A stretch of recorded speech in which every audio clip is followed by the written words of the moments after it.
నుండి ఈరోజు వస్తుంది.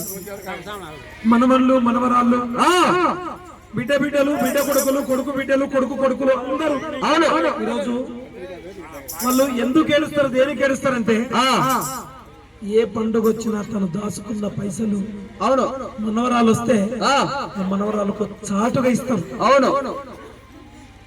ఇంకా ఏదన్నా పండుగ పబ్బమ్మని వచ్చినప్పుడు ఆ మనవరాలు ఒకవేళ కళ్ళ ముందు ఎదుగుతుంటే ఆ మనవరాలను చూసి మురిసిపోతుంది. ఈ రోజు నుండి మన బిడ్డ ఒక్క బిడ్డ మంగమ్మ తల్లిదండ్రి ఉన్నప్పుడు ఏ బిడ్డకైనా హక్కు ఉంటుంది.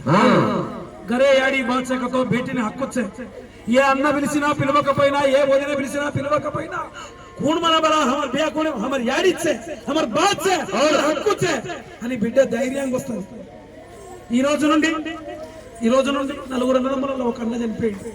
ఈ రోజు నుండి ఆడబిడ్డకి ఏముంటదయ్యా, మా అల్లునికి ఏముంటది, ఆడబిడ్డకి ఏముంటది, బామర్ది ఎప్పుడు పిలుస్తాడో, అన్న ఎప్పుడు పిలుస్తాడో, వదిన ఎప్పుడు పిలుస్తాడో చూడాల్సిందే తప్ప సొంతంగా ఇంటికి వచ్చే ధైర్యం ఏ బిడ్డకు ఉండదు.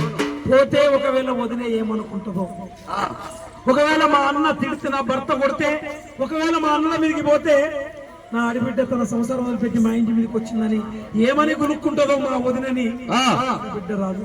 కానీ తనకి ఏ కష్టం వచ్చినా, ఏ బాధలు వచ్చినా కన్న తల్లిని తలుచుకొని సేను కాడ సెలక కాడ ఆ చెట్టున పుట్టను యాది చేసుకొని యాడి అంటూ ఒక్కదే ఆడబిడ్డ తోడబుట్టిన అక్క లేదు, తోడబుట్టిన చెల్లి లేదు. ఏ కష్టం వచ్చినా, ఏ బాధలు వచ్చినా అక్కతో చెప్పు